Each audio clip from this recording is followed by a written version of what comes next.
Mėly ir nuostabus bičiuliai ir bendražygiai, vyresni ir jaunesni. Iš tikrųjų, visų pirma, noriu tikrai labai nuoširdžiai visus pasveikinti ir pamatyti visų veiduose tikrai geras ir šiltas šypsenas. Manau, kad iš ties turime labai gerą progą paprasčiausiai labai žmogiškai pasidžiaugti. Tai sveikinu visus, ypač signatarus, visus sąjūdžio to meto žmonės. Iš ties yra tokios dienos, kurios net sunku kažkaip ir žodžiais pasakyti, kiek to paprasto žmogiško džiaugsmo šiandien yra mūsų širdise. Ta pačia proga iš tikrųjų noriu keletą tokių pastebėjimų pasakyti. Tikrai, ką šitie 20 metų reiškia mums šiandien, ką iš to galim pasimokyti ir kaip tai, ką praėjom per šitos 20 metų, pabandyti projektuoti į sekančius 20 metų. Tai, žinot, iš ties, aš irgi noriu pradėti nuo to psichologinės būsenos, ką jau čia esam kalbėję. Iš ties, man kažkaip irgi vis taip skaudžiai kažkaip smogia vis į paširdžius, kai perskaitau ir garbingų žmonių kokius nors žodžius. Kad, žiūrėkit, atėjom 20 metų, atėjom, ne tokią Lietuvą mes čia norėjom sukurti. Bet aš tiesiog galvoju, kad labai paprastai turim patys savo pasakyti. Prieš 20 metų išėjom į ilgą kelionę namo. Ir kelias pakankamai ilgas ir sudėtingas.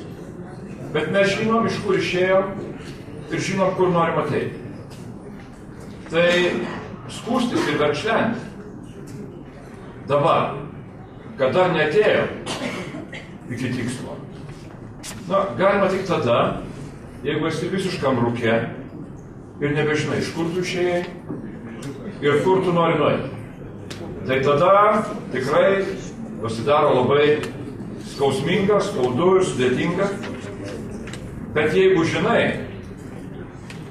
tai tikrai, jeigu žinai, iš kur išėjom ir jeigu žinai, kur nori ateiti, tai tada aš tikrai galiu labai aiškiai sakyti. Turim tikrai labai gerą progą džiaugtis ir švęsti. Džiaugtis kovo 11 stebuklų ir tuo, kad Dievas, apvaizda ir likimas mums leido būti ir šio stebuklo liudininkais ir dalyviais. Taigi džiaugtis. Antras dalykas, ką aš visada noriu irgi labai aiškiai, kad mes visi matytume ir darytume labai savo patiems paprastas išvadas žiūrėdami į ateitį. Tai pabandykim suvokti kovo 11-osios reikšmę ir ką mums pavyko pasiekti, žiūrėdami ne tik tai, kokia buvo kovo 11-osios ir yra kovo 11-osios reikšmė mums Lietuvai, bet kokia buvo ir yra kovo 11-osios reikšmė visai Europai ir visam pasauliu. Tai iš ties yra ta proga labai paprastai ir patiems savo kelti klausimą, kągi mes pasiekėm po kovo 11-osios per šios 20 metų. Aš tikrai esu įsitikinęs, kad niekas negalėtų nuginčyti labai paprasto teiginio. Pasiekėme tikrai labai daug. Pasiekėme tikrai labai daug ir labai daug gerų ir istoriškai svarbių Lietuvai ir visam pasaulio dalykų. Jeigu kalbam apie Lietuvą, aš nesu labai didelis istorikas, bet aš nežinau, ar istorijoje Lietuvos dar galėtumėm rasti tokią 20 metų atkarpą, kai Lietuva tiek daug pasiekė. Ir atkurta nepriklausomybė, ir turime demokratiją, kartais šiek tiek šleivą, bet demokratiją. Turime rinkos ekonomiką, ne visada teisinga, bet rinkos ekonomika. Tapome ES ir NATO nariais, laisvai keliavome po pasaulį. Ir ar tikrai tai yra mažai? Mano manimu, yra tikrai labai daug. Taip, iš tiesų, galime ir turime būti savikritiški. Dar daugelio dalykų nepakeitė. Neišgyvendom pilnai korupcijos. Neišsprendėme visų energetikos problemų. Ekonomika vis dar nėra pati konkurentiškiausia pasaulyje. Tačiau tai reiškia tik tiek, kad dar nebaigėme visos kelionės. Visos kelionės namo, atgal, į vakarietiškos kultūros, erdvę į vakarietiškos kultūros šeimą. Ir todėl einame. Ir šiandien einame. Ir nesustojame tam, kad galėtumėm vėl ir vėl dar kartą pasiskūsti, kad štai dar nenuėjom viso kelio. Šis 20-metis buvo sėkmės kelias.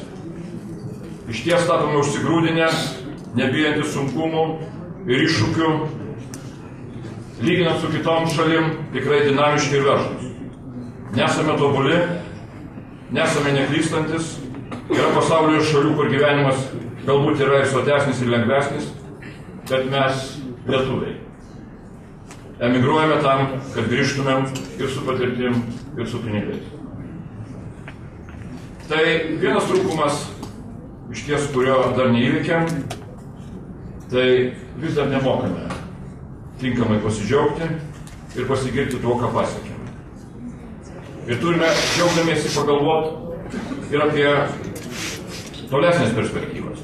Be abejo, kas nors gali pasakyti, kad tai nėra patys svarbiausi dalykai, kad kasdienime gyvenime yra žymiai svarbiau, kad mūsų pensijos vis dar yra mažos, o bedarbystė, dėja, skirtingai negu Rasa Juknevičienė galvojo prieš 20 metų, yra pakankamai didelė.